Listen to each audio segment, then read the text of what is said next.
Cinema ಅಂದ್ರೆ ಬರೀ ದುಡ್ಡು ಹಾಕೋದಷ್ಟೇ ಸಿನಿಮಾ ಅಲ್ಲ. ಸಿನಿಮಾ ಕಥೆ ಗೊತ್ತಾಗಬೇಕು ನಿಮಗೆ, ಸಿನಿಮಾ ಮೇಕಿಂಗ್ ಗೊತ್ತಾಗಬೇಕು. ಸಿನಿಮಾ ಗೊತ್ತಾದ್ರೇನೆ ಆಮೇಲೆ ನೀವು ಪ್ರೊಡ್ಯೂಸ್ ಮಾಡ್ಬೇಕು ಸಿನಿಮಾ. ಇಲ್ಲಾಂದ್ರೆ ನೀವು ಮಾಡೋದೇನಾಗ್ತಾ ಇರುತ್ತೆ ಗೊತ್ತಾ, 10 ಜನ ಪ್ರೊಡ್ಯೂಸರ್ ಹಿಂದಕ್ಕೆ ಹೆಜ್ಜೆ ಹಿಡ್ಕೊಂಡು ಹೋಗ್ತಾ ಇರ್ತಾರೆ. ನಮಗಲ್ಲ, ಯಾರು ಹೊಸ ಹುಡುಗರು ಸಿನಿಮಾ ಮಾಡೋರು 10 ಜನ ಹಿಂದಕ್ಕೆ ಹೋಗ್ತಾರೆ. ಎಲ್ಲಿಗೆ ಹೋಗುತ್ತೆ ಇಂಡಸ್ಟ್ರಿ? ತಮಿಳು, ತೆಲುಗು, ಮಲಯಾಳಂ ಬಂದಾಗ ಹೊಗಳ್ಕೊಂಡು ಅದನ್ನ ಪೋಸ್ಟ್ ಮಾಡ್ಕೊಂಡು ಶೇರ್ ಮಾಡ್ಕೊಂಡು ಓದಾಡ್ಬೇಕಾದ್ರೆ ಕನ್ನಡ ಸಿನಿಮಾ ಒಳ್ಳೆ ಸಿನಿಮಾ ಬಂದಾಗ ಯಾರು ಪೋಸ್ಟ್ ಮಾಡ್ತಾರ?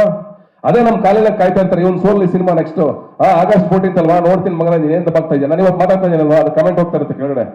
ಇಷ್ಟೆಲ್ಲ ಮಾತಾಡ್ತೀಯ ಕಾಂಚಲಿ, ನೋಡ್ತೀನಿ ಇರುಗುರು ಅದೇನ್ ದಬ್ಬಾಕಿದೆ ಆಗಸ್ಟ್ 14. ಬೇಡ ಗುರು, ನಾನು ನಿಮ್ಮವನೇ, ನನ್ನ ಹತ್ರ ಯಾಕೆ ದ್ವೇಷ? ನಾನೇನು ಹೊರಗಿನವನ?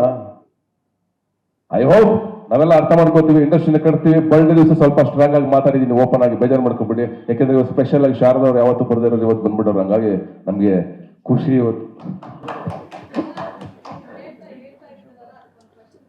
ಕೇಳಿ ಮೇಡಮ್, ನನ್ನ ಬರ್ಡೇ ದಿವಸ ಏನಾದ್ರು ನನಗೆ ಕಾಂಟ್ರವರ್ಸಿ ಮಾಡಿದಾಗ ನಾನು ನೆಮ್ಮದಿಯಾಗಿ ಮಲ್ಕೊಳಕ್ ಬಿಡ್ತೀರಾ ಅಂತ ಅನ್ಕೊಂಡಿದ್ದೆ. ಓಕೆ,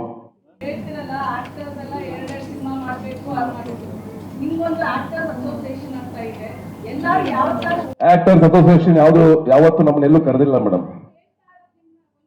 ಹೌದು, ಆಯ್ತು, ಸಾರಿ.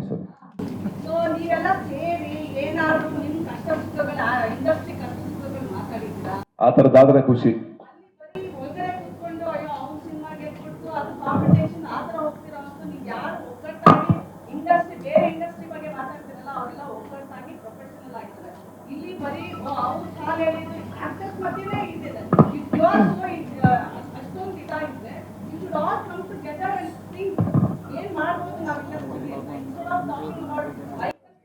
ಅದಕ್ಕೆ ನಾನು ಖಂಡಿತವಾಗ್ಲೂ ರೆಡಿ ಇದ್ದೀನಿ ಮೇಡಮ್, ನಾವೆಲ್ಲರೂ ರೆಡಿ ಇದೀವಿ, ಸುಮಾರು ಜನ. ಅದಾಗಬೇಕು.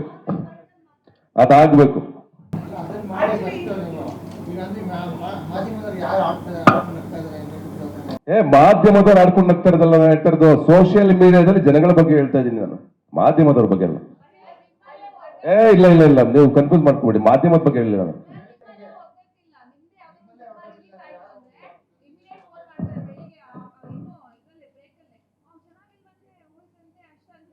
ಅಲ್ಲ, ಅದನ್ನ ಬಿಡ್ಬೇಕು.